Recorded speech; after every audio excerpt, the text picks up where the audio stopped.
आज का जो हमारा लेक्चर है वो correlation coefficient with numerical examples को हम देखेंगे।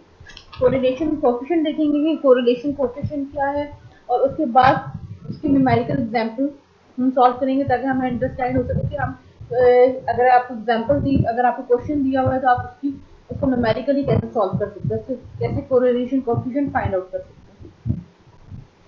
तो फर्स्ट हम देखते हैं कोरिलेशन कोएफिशिएंट क्या है। Correlation coefficient measures the strength of association between two variables. The most common correlation coefficient, called the Pearson product moment correlation coefficient, measures the strength of the linear association between variables measured on an interval or ratio scale. Basically correlation coefficient आपके दो variables के दरमियान association के बारे में बताता है। उनके दरमियान जो दो वेरिएबल्स के दरमियान जो एसोसिएशन है उसकी स्ट्रेंथ की कितना वो एक दूसरे के साथ एसोसिएटेड है वो बताता है। पॉपुलेशन का कोरिलेशन कोएफिशिएंट होता है तो उसको हम रो या कैपिटल आर से डिनोट करते हैं। कोरिलेशन कोएफिशिएंट सैंपल का होता है उसको हम स्मॉल आर से डिनोट करते हैं कोरिलेशन। अब आता है हमारे पास how to interpret a correlation coefficient. Correlation coefficient की जो वैल्यू होती है वो -1 to 1 रेंज है, यानी कि इसकी जो वैल्यू होगी वो -1 to 1 आपकी कोरिलेशन कोएफिशिएंट होगी। The sign and the absolute value of correlation coefficient describe the direction and the magnitude of the relationship between two variables। अब आपके पास कोरिलेशन कोएफिशिएंट आ गया, आपने वैल्यू फाइंड आउट कर ली। अब उसका जो साइन होगा वो आपको डिपिक्ट करेगा, वो आपको डिस्क्राइब करेगा कि आपके कोरिलेशन कोएफिशिएंट की डायरेक्शन क्या है, उसकी वैल्यू उसको बताएगी कि मैग्नीट्यूड क्या है, रिलेशनशिप बिटवीन टू वेरिएबल्स, यानी कि दो वेरिएबल्स के दरमियान नेगेटिव रिलेशनशिप है, पॉजिटिव रिलेशनशिप है या कोई रिलेशनशिप नहीं, अगर जीरो कोरिलेशन आ रही है। इसकी जो वैल्यू है आपकी वो -1 to 1 रेंज है, जिसके दरमियान कोरिलेशन कोएफिशिएंट की वैल्यू लाई करती है। अब the greater the absolute value of the Pearson product moment correlation coefficient the stronger the relationship, linear relationship. जितनी ज्यादा आपकी वैल्यू आएगी, जितनी वैल्यू आपकी ज्यादा होगी, यानी कि 1 के करीब जितनी ज्यादा वैल्यू जाएगी तो उतना ही आपका रिलेशन जो है लीनियर रिलेशनशिप स्ट्रॉन्ग होगा। जितनी कोरिलेशन कोएफिशिएंट की वैल्यू आपके पास ज्यादा आएगी उतना ही उसके ध्यान कि उन दो वेरिएबल्स के दरमियान जो लीनियर रिलेशनशिप है वो स्ट्रॉन्ग होगा। The strongest linear relationship indicated by correlation coefficient of -1 और 1, या तो -1 आए या 1 आए, इसका मतलब स्ट्रॉन्गेस्ट है, यानी कि नेगेटिव में आए या पॉजिटिव में, यानी -1 या 1 आए, इट मीन्स स्ट्रॉन्गर रिलेशनशिप है। अब वो डायरेक्शन आपको बाद में बताएंगे कि माइनस है तो नेगेटिव की तरफ है, 1 है तो आपका पॉजिटिव की तरफ है। The weakest linear relationship is indicated by a correlation coefficient equal to 0। अब अगर आपकी कोरिलेशन कोएफिशिएंट 0 आ गई है, इट मीन्स कि आपके जो दो वेरिएबल्स हैं उनके दरमियान लीनियर रिलेशनशिप 0, यानी कि नो कोरिलेशन, नो रिलेशनशिप है, उन दो वेरिएबल्स के दरमियान कोई एसोसिएशन नहीं है अगर आपके पास कोरिलेशन कोएफिशिएंट 0 आ गया। A positive correlation means that if one variable gets bigger, the other tends to get bigger। Positive correlation का क्या मतलब है, आप कैसे बता सकते हैं कि पॉजिटिव कोरिलेशन अगर है तो इसका क्या मीनिंग है? इसका मीनिंग है कि अगर एक वेरिएबल इंक्रीज कर रहा है तो दूसरा वेरिएबल भी इंक्रीज करेगा, यानी कि अगर एक डिक्रीज कर रहा है तो दूसरा भी डिक्रीज करेगा, यानी कि दोनों के पॉजिटिव रिलेशनशिप है। इसी तरह नेगेटिव कोरिलेशन आपका आ जाता है। नेगेटिव कोरिलेशन मींस कि अगर one variable gets bigger the other tends to get smaller, यानी कि इनडायरेक्ट रिलेशनशिप हो जाएगा। पॉजिटिव में डायरेक्ट रिलेशनशिप, यानी कि एक इंक्रीज कर रहा है तो दूसरा भी इंक्रीज करेगा, एक डिक्रीज कर रहा है तो दूसरा भी डिक्रीज करेगा। और नेगेटिव कोरिलेशन का मतलब है कि अगर आपका इनडायरेक्ट रिलेशनशिप है, अगर एक वेरिएबल इंक्रीज कर रहा है तो दूसरा वेरिएबल डिक्रीज होगा, या एक वेरिएबल डिक्रीज हो रहा है तो दूसरा इंक्रीज हो रहा है, ये आपका नेगेटिव कोरिलेशन है।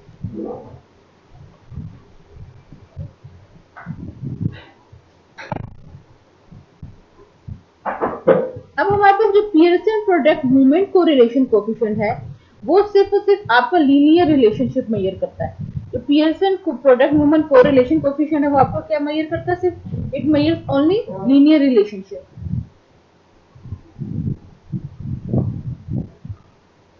Therefore, a correlation of zero does not mean zero relationship between two variables. Rather, it means zero linear relationship. अगर आपका correlation की वैल्यू जीरो आ गई, वन और -1, तो मीनिंग आ गया कि आपका strongest linear relationship, strongest linear relationship है, -1 या 1 की वैल्यू आ गई। लेकिन अगर जीरो आ गई आपकी कोरिलेशन कोफिशिएंट की वैल्यू, तो फिर इसका क्या मतलब है? हमने कहा था जब हमारे पास जीरो है इट मीन्स कि वीकेस्ट लीनियर रिलेशनशिप है। अब ये इसका ये बिल्कुल मतलब नहीं कि इन दोनों वेरिएबल्स के दौरान कोई रिलेशनशिप ही नहीं है या कोई एसोसिएशन ही नहीं है। इसका मतलब है कि लीनियर रिलेशनशिप जीरो है। जीरो मीन्स लीनियर रिलेशनशिप उसके उनके दरमियान जीरो है। अब लीनियर रिलेशनशिप जीरो तो ये ना कोई और रिलेशन हो जैसे कर्वी लीनियर रिलेशनशिप हो, ये भी, और ये और लीनियर रिलेशनशिप जीरो है, ये ना स्ट्रॉन्ग जो कर्वी लीनियर रिलेशनशिप हो उसी वक्त उसमें, एक वक्त में एक ही रिलेशनशिप हो सकता है ना, लीनियर हो सकता है, कर्वी लीनियर हो सकता है, इस तरह के हो सकता है आपका। तो जीरो का ये बिल्कुल मतलब नहीं है कि इन दोनों वेरिएबल जो जितनी दो वेरिएबल्स हैं तो उनके दरमियान कोई रिलेशनशिप नहीं, उनके दरमियान रिलेशनशिप होगा लेकिन लीनियर रिलेशनशिप नहीं होगा, कोई और रिलेशनशिप हो सकता है, curvy linear, strong curvy linear भी हो सकता है, लेकिन लीनियर रिलेशनशिप जीरो होगा। अब हम देख लेते हैं स्कैटर प्लॉट और कोरिलेशन कोएफिशिएंट का।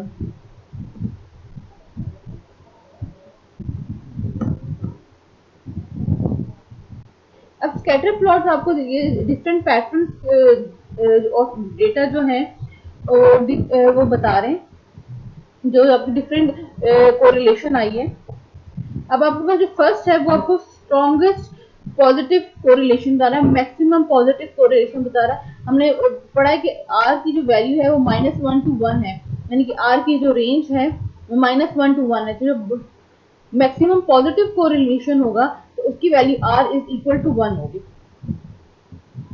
तो ये देखिए, ये आपका फर्स्ट डायग्राम जो है ये पॉजिटिव कोरिलेशन की बता रही है, मैक्सिमम पॉजिटिव, स्ट्रेट लाइन आपकी ऊपर जा रही है।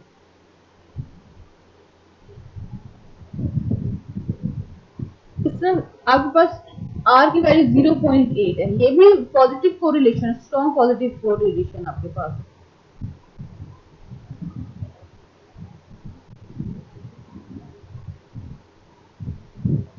अब नेक्स्ट ये जो फिगर है इसमें कोई लाइन नहीं जा रही, कोई इस तरह ये, यानी जो स्कैटर प्लॉट में जो डॉट्स है, जो आपके डेटा पॉइंट्स हैं वो स्कैटर हुए हैं, यानी कि कोई पैटर्न शो नहीं कर रही।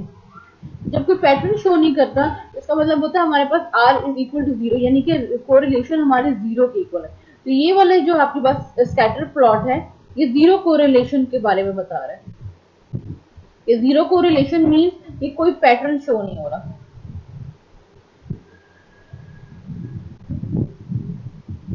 अब ये लास्ट देखें, ये है मैक्सिमम नेगेटिव कोरिलेशन। ये भी स्ट्रेट लाइन है लेकिन ये क्या है, डाउनवर्ड्स की साइड पे। इस तरह जब हमने वो मैक्सिमम पॉजिटिव देखा था वो देखिए आपके पास अपवर्ड ट्रेंड आ रहा था, ठीक है, अपवर्ड जा रही थी आपके पास वैल्यू। और मैक्सिमम पॉजिटिव में, मैक्सिमम नेगेटिव में देखें, मैक्सिमम नेगेटिव में भी स्ट्रेट लाइन है, लीनियर रिलेशनशिप है, लेकिन डाउनवर्ड डायरेक्शन में है।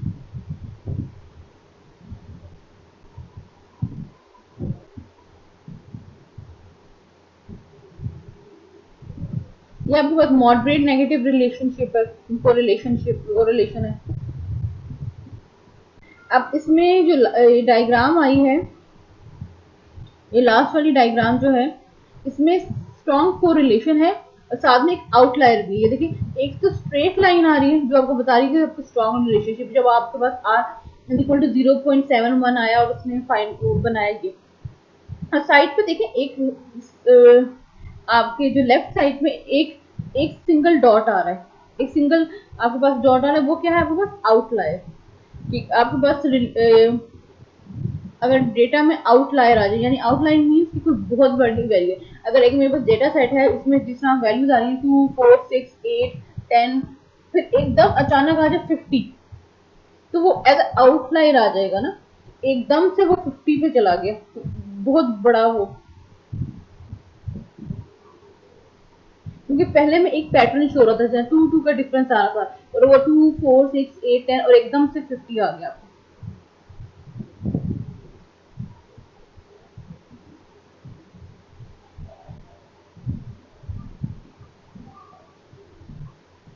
अब सेवरल पॉइंट्स हैं जो स्कैटर प्लॉट के बारे में हम इसको डिस्कस करेंगे। When the slope of the line in the plot is negative, the correlation is negative.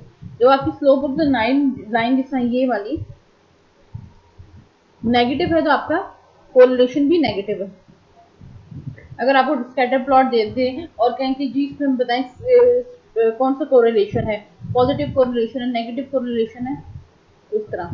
Stronger correlation कब होगा आपके पास, जो लीनियर कोरिलेशन जब आप कह रहे हैं r इज इक्वल टू 1 और r इज इक्वल टू -1, और ये कब अकर होता है, when data points fall exactly on a straight line. तो आपके डेटा पॉइंट्स जो हैं वो एग्जैक्टली फॉल करते हैं स्ट्रेट लाइन पे, तो आपके पास स्ट्रॉन्गेस्ट कोरिलेशन होता है, r1 होगा या r-1 होगा तब।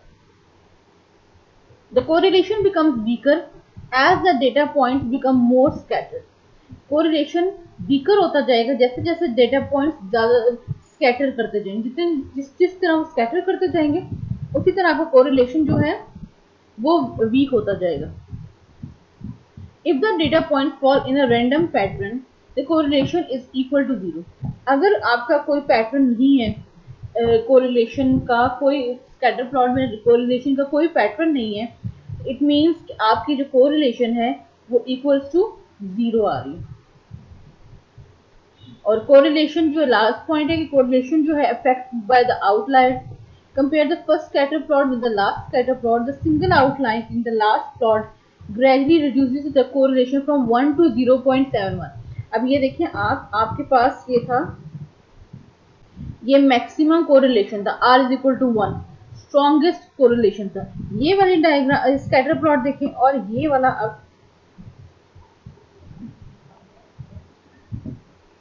ये वाला देखें स्कैटर प्लॉट, दोनों की जो है बिल्कुल सेम है, दोनों लीनियर रिलेशनशिप बता रहे हैं, लेकिन फर्स्ट और लास्ट वाले में क्या डिफरेंस आया है कि आपका आउटलायर आया है, और उस आउटलायर की वजह से आपकी जो r की वैल्यू 1 से 0.71 पे डिक्रीज हो रही है। तो आउटलायर का इतना इफेक्ट होता है, आपका जो यहाँ पे मैक्सिमम कोरिलेशन था उसने उसको मैक्सिमम से स्ट्रॉन्ग, अभी भी स्ट्रॉन्ग है r इक्वल टू 0.7, लेकिन मैक्सिमम से 1 से उसने 0.71 पे लिया है उसको। अब हम फाइंड आउट कर देखते हैं how to calculate the correlation coefficient.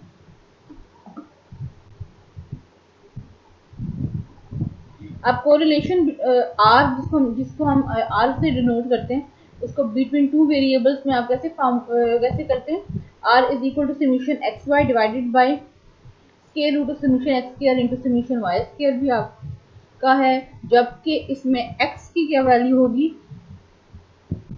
x आपके पास होगा mean value of x, y होगा yi माइनस y। सेकेंड आपके पास जो फॉर्मूला है वो है r is equal to 1 divided by n minus 1 into summation x i minus x, इसमें x जो है हम x बार को का divided by s x into y i minus y bar, यानी कि y जो है y बार ले रहे हैं हम ऐसे, divided by S Y.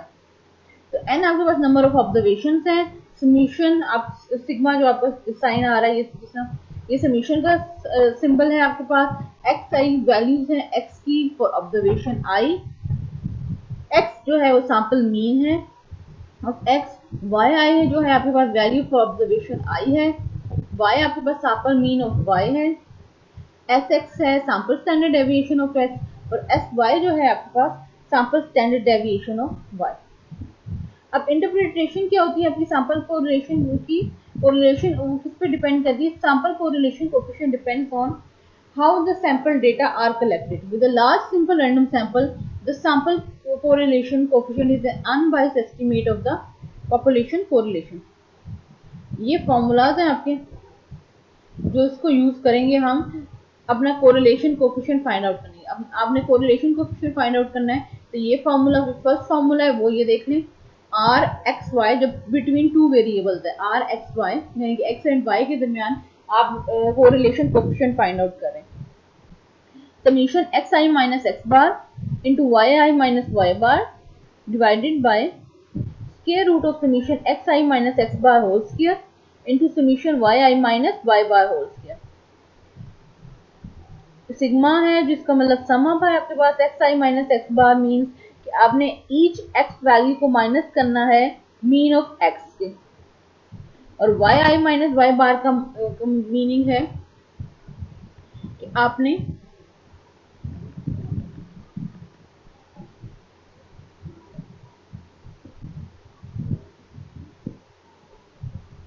Value Y value को माइनस करना है मीन ऑफ वाई से,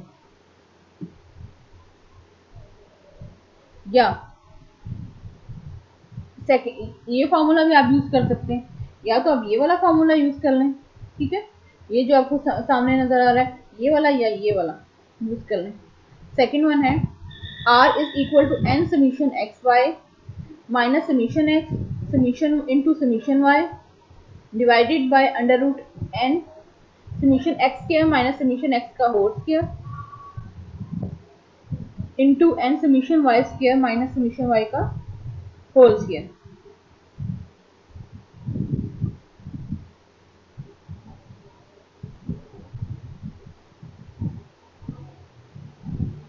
अभी आपके पास डायग्राम है, पॉजिटिव कोरिलेशन बता रहा है कि आपके पास अपवर्ड डायरेक्शन में जा रहा है, आर जीरो यानी कि mean non correlation, random point है आपका, और आपके पास जब डाउनवर्ड जा रही है तो r is equal to minus 0.5, it means की नेगेटिव कोरिलेशन।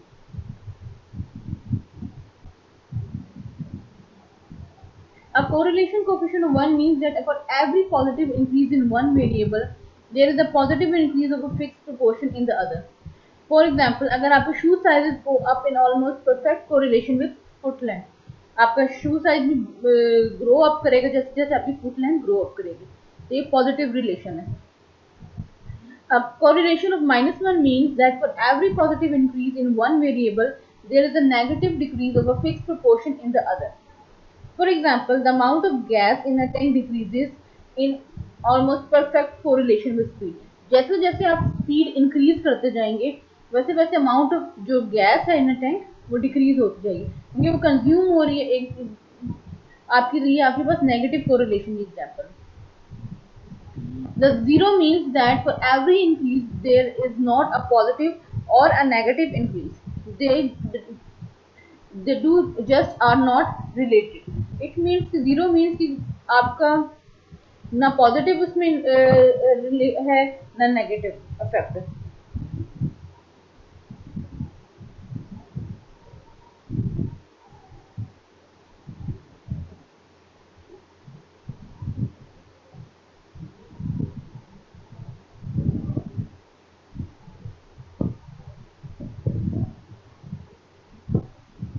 अब पियर्सन कोरिलेशन क्या है आपके पास? Correlation between sets of data is a measure of how well they are related.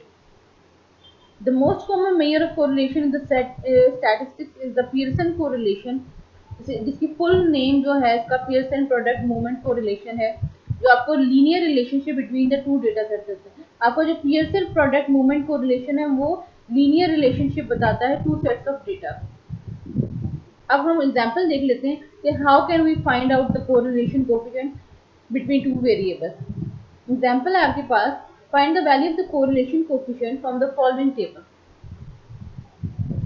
Subject दिया है आपको, एज आपके पास है x और ग्लूकोज लेवल है y।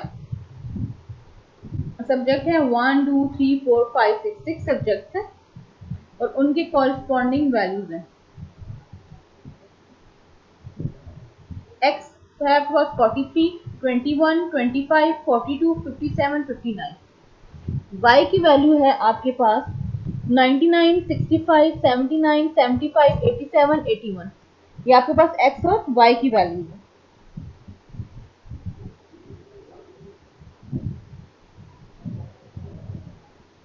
अब हमें फॉर्मूला, हमने यहाँ पे देखिए ऊपर दो फॉर्मूला देखे थे, एक तो ये था आप इससे भी फाइंड आउट कर सकते हैं। और सेकंड वन आपके पास था ये, हम अभी ये वाला फॉर्मूला यूज करें, सेकंड फॉर्मूला, ठीक है, एन समीशन एक्स वाई वाला minus summation x into summation y. इसमें आपको क्या क्या चाहिए, एक्स वाई चाहिए, एक्स स्क्वायर चाहिए और वाई स्क्वायर चाहिए।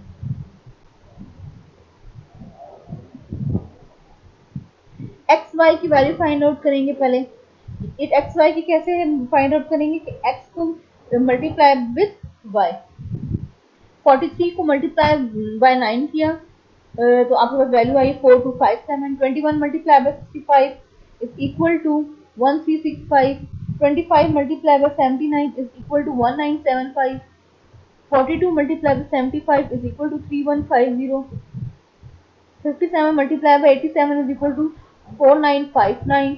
59 multiply by 81 is equal to 4779। फिर आपने लास्ट जो है आपके पास कॉलम है, ये आपने इसमें सबका सम किया है,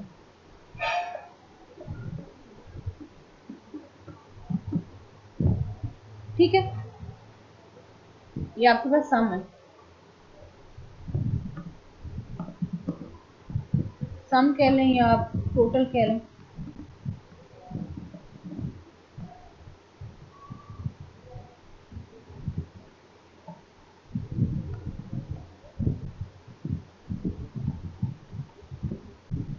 सेकंड आपके पास वैल्यू है एक्स स्क्वायर की, आपने फाइंड आउट किया।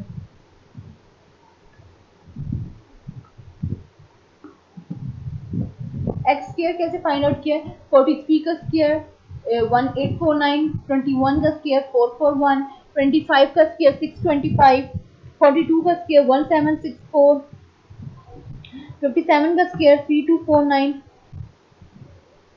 59 का स्क्वायर 3481।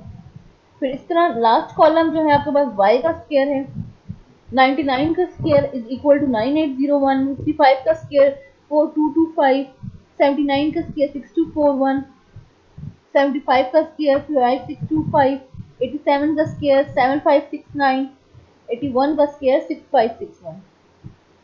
इनका भी नीचे सम है। फर्स्ट जो है आपके पास आ रहा है टोटल के बाद, फर्स्ट है समीशन एक्स है, समीशन एक्स आपकी वैल्यू आ रही है 247, summation y 486, summation x y is equal to 20485, summation x square is equal to 11409, summation y summation x square is equal to 11409, summation y square is equal to 40022। अब आपने formula use करना है, R is equal to n summation x y minus summation x into summation y divided by square root n summation x square minus summation x का whole square into summation y square minus summation y का whole square. अब हम ये वाला formula use करेंगे। हमने correlation coefficient जो है हमारे पास समीशन एक्स जो है वो 247, समीशन वाई 486 है, summation x y 2485, summation x के 11409, summation 40022, summation y square is equal to 40022। N जो है आपके पास 6 है। अब हम अपने कोरिलेशन कोफिशिएंट में वैल्यू पुट करेंगे, हमारी जो वैल्यू है इसको हम पुट करेंगे, n summation x y minus summation x into है, तो एन आपके पास 6 था, इसी तरह हमने समीशन एक्स वाई की वैल्यू पुट की 24485 माइनस समीशन एक्स की 247 into summation y 486 divided by square root of n 6 into summation x square n 11409 minus summation x का होल स्क्वायर तो 247 का whole square multiply by n 6 summation y square 40022 minus summation y का whole square 486 का whole square जो कि equal आता है 0.5298। अब जो आपकी कोरिलेशन कोफिशिएंट की हमने रेंज पढ़ी थी कि range of the correlation coefficient जो है वो -1 to 1 है। तो अब हमारे पास देखें वैल्यू जो कोरिलेशन की आई है वो -1 to 1 के इन बिटवीन आई है। इट मीन्स कि 0.5298, इसको हम 52.98% भी कह सकते हैं। मल्टीप्लाई बाय 100 को करें तो 52.98% आए, जिसका मतलब है कि variables have a moderate positive correlation. आपके जो दो वेरिएबल्स हैं एक्स एंड वाई, उनके दरमियान एक्स क्या था आपके पास variable, age and glucose level के दरमियान मॉडरेट आपके पास कोरिलेशन है और पॉजिटिव है क्योंकि साइन आपका पॉजिटिव है। अब नेक्स्ट एग्जांपल है हमारे पास, local ice cream shopkeeper track of how much ice cream they sell versus the temperature on that they here are for their last 12 days। अब लास्ट 12 डेज की आपके पास दी है। अब आइसक्रीम सेल्स वर्सेस टेम्परेचर है 14.2, 16.4, temperature जो है 14.2, 16.4, 11.9, 15.2, 18.5, 22.1, 19.4, 25.1, 23.4, 18.1, 22.6, 17.2 और आपके पास आइसक्रीम सेल है $215, $325, $185, $332, $406, $522, $412, $614, $544, $421, $445, $408। ये आपके पास वेरिएबल्स हैं। अब इसमें हमें देखिए एक्स और वाई नहीं बताया हुआ, एक्स और वाई हमें फाइंड आउट करना। एक्स आपके पास जो होता है नॉर्मली वो इंडिपेंडेंट होता है, वाई जो होता है वो डिपेंडेंट होता है। तो आपका आइसक्रीम की जो सेल है वो किस पे डिपेंड कर रही है, टेम्परेचर पे, और यानी कि टेम्परेचर आपके पास एक्स होगा और आइसक्रीम सेल वाई होगा। ये एक्स एंड वाई। अब हम इसको सॉल्व आउट करते हैं।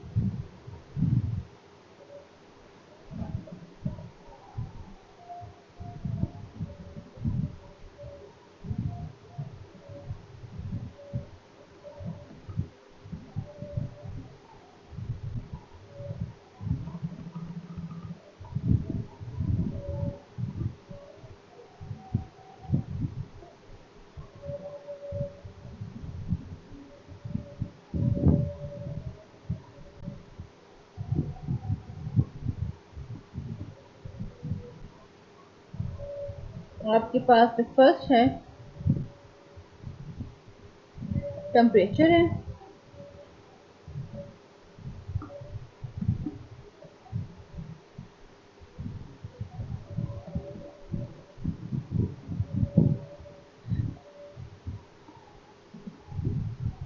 देन आपके पास आपने टेम्परेचर को जो है इसको कर देते हैं, टेम्परेचर को आपने एक्स की नोट किया और आइसक्रीम सेल्स जो आपके पास आ गई है वो वाई है। ठीक है, अब वैल्यूज इनकी पुट करते हैं।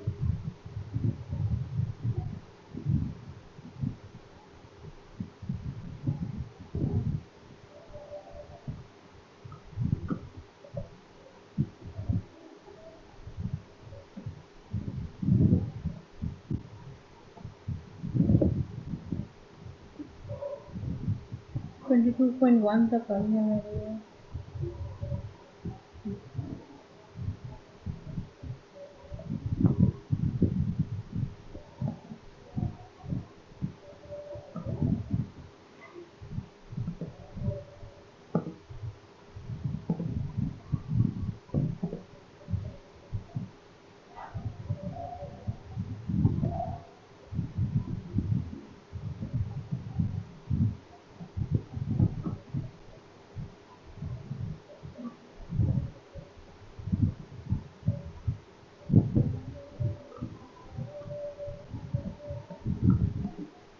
ये आपकी वैल्यूज आ गई।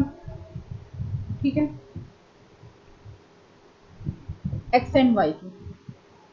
अब हमारे पास जो फर्स्ट कॉलम जो अब इसके बाद हमें चाहिए वो हमें चाहिए एक्स वाई। नेक्स्ट कॉलम हमें चाहिए एक्स स्क्वायर का।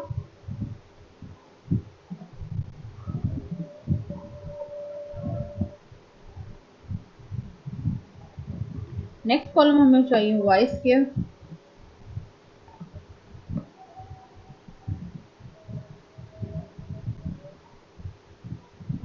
सबसे पहले हम एक्स वाई फाइंड आउट करते हैं।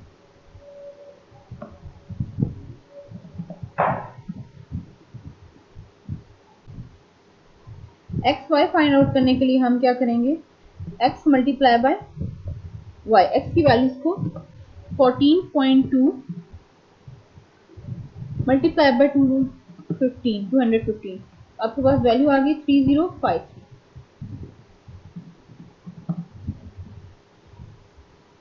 नेक्स्ट है आपके पास 16.4 इंटू 325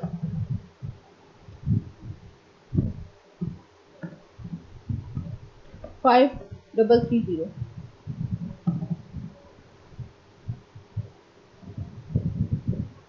11.9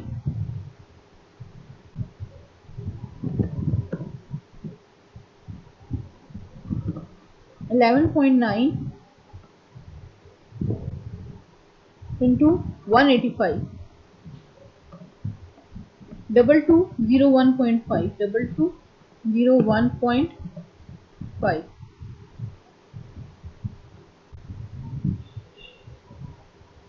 हमारे पास 15.2 मल्टीप्लाई बाय 332 15.2 इंटू 332 आपके पास वैल्यू आ जाएगी 40550 46.4। नेक्स्ट है आपके पास 18.5 मल्टीप्लाई बाय 406 7511। नेक्स्ट है 22.1 मल्टीप्लाई बाय 522 11536। नेक्स्ट है 19.4 मल्टीप्लाई बाय 412 799.2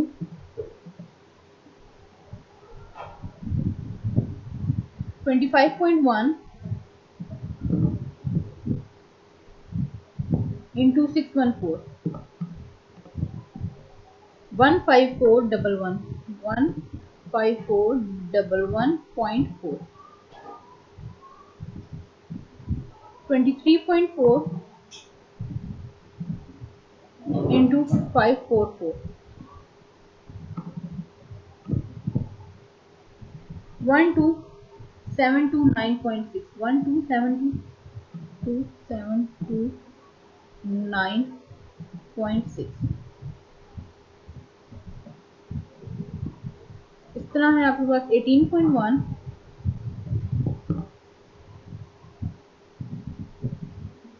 इंटू 421 आपके पास वैल्यू आ जाएगी 7620.1। नेक्स्ट है आपके पास 22.6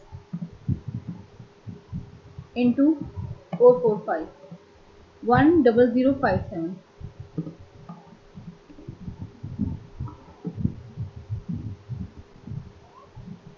अब हम सॉल्यूशन एक्स स्क्वायर की वैल्यू फाइंड आउट करेंगे।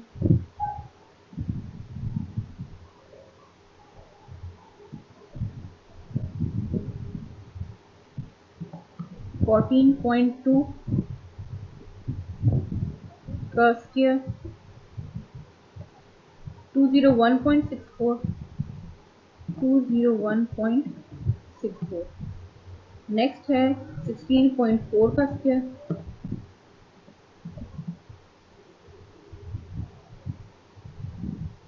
268.96 नेक्स्ट है 11.9 का स्क्वायर 2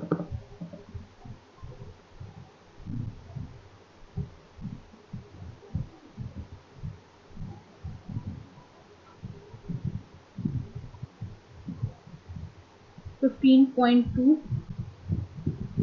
31.05, 31.04, 18.5,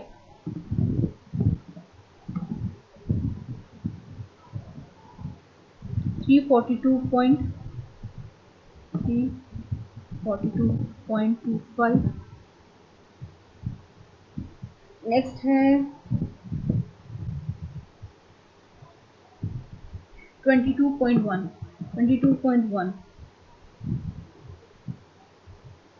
488.41, 19.4,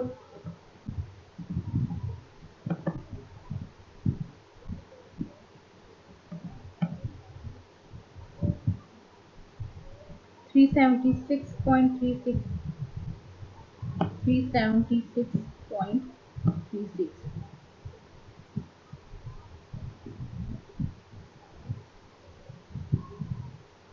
251, 25.1, 630,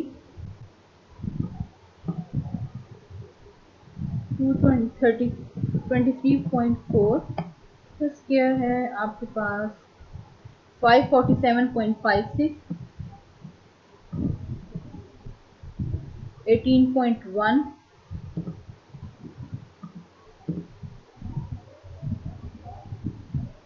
327.61, 22.6,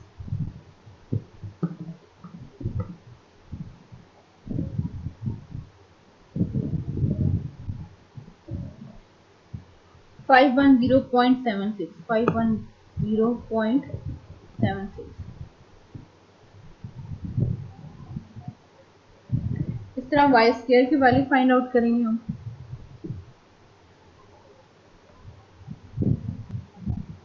फिर हम वाई स्क्वायर की वैल्यू फाइंड आउट करेंगे। 325 का स्क्वायर जब करेंगे 105, 625। नेक्स्ट है 185 का स्क्वायर, वो इक्वल है 34,225।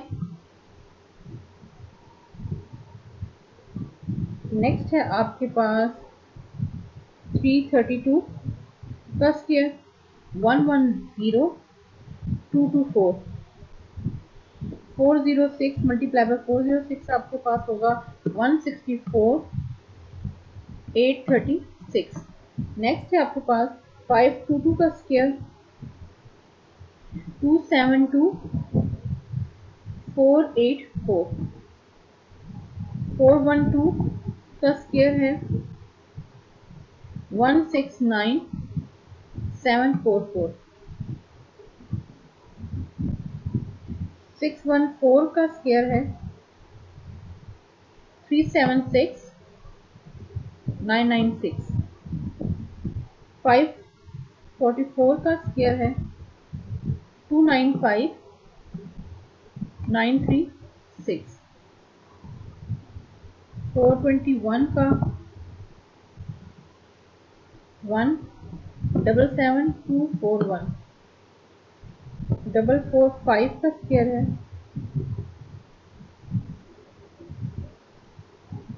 198,025। अब इन सारी वैल्यूज को हम ऐड करेंगे, इनका यहाँ पे टोटल लिखेंगे।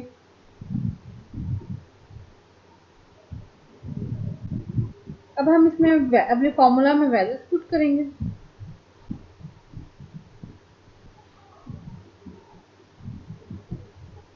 अब हम जब अपनी वैल्यूज पुट करेंगे, समीशन एक्स वाई हमारे पास है 88,488.8। देन हमारे पास है समीशन एक्स की वैल्यू है हमारे पास 206.9 मल्टीप्लाई बाय 4421। इसके रूप में है समीशन एन की वैल्यू 11। देन समीशन एक्स की वैल्यू आएगी हमारे पास 4066.2। देन समीशन x की वैल्यू जो है 206.9 का स्क्वायर इंटू n है आपके पास 11। Then summation y square 1951561 minus summation y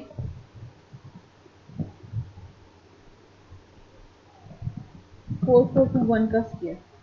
अब हम इसको सॉल्व आउट करेंगे। r इज इक्वल टू, आपके पास वैल्यू आ जाएगी सॉल्व आउट करने से 0.9575। ये आपकी वैल्यू क्या आ जाएगी, r की वैल्यू आ जाएगी। इससे हम देख सकते हैं, we can easily see that warmer weather and higher sales go together. The relationship is good but not perfect. आपका स्ट्रांगली रिलेशनशिप है, आपका जो कोरिलेशन है इसमें वो आ रहा है 0.9575। अब वो स्ट्रॉन्ग रिलेशनशिप है। कोरिलेशन कोफिशिएंट जो है between the temperature and the sale, आपका वेदर और सेल में जो है वो परफेक्टली है, यानी कि दोनों डायरेक्टली। अगर टेम्परेचर इंक्रीज करेगा तो आपकी जो आइसक्रीम की सेल है वो भी इंक्रीज करेगी। अगर टेम्परेचर डिक्रीज करेगा तो आपकी जो आइसक्रीम की सेल है वो डिक्रीज करेगी, यानी परफेक्टली आपके पास ये रिलेशनशिप आ रहा है। ये हमारा कोरिलेशन कोफिशिएंट का था। उसको हमने देखा कि कोरिलेशन कोफिशिएंट क्या था, इसकी रेंज कहाँ से -1 to 1 है। 0 हो तो आपके पास नो कोरिलेशन है। इसका मतलब ये नहीं कि उन दोनों के दरमियान कोई रिलेशनशिप नहीं है, इसका मतलब ये कि इन दोनों के दरमियान लीनियर रिलेशनशिप है if r is equal to 0। और आपके पास फिर हमने न्यूमेरिकल एग्जांपल देखी, उसकी फार्मूलाज देखे। फार्मूलाज से हमने न्यूमेरिकल एग्जांपल हमने फिर कंप्यूट की कि अगर आपको न्यूमेरिकली आ जाए कोरिलेशन कोफिशिएंट फाइंड आउट करना तो वो आप कैसे करेंगे। ये हमारा टॉपिक था कोरिलेशन कोफिशिएंट का आज।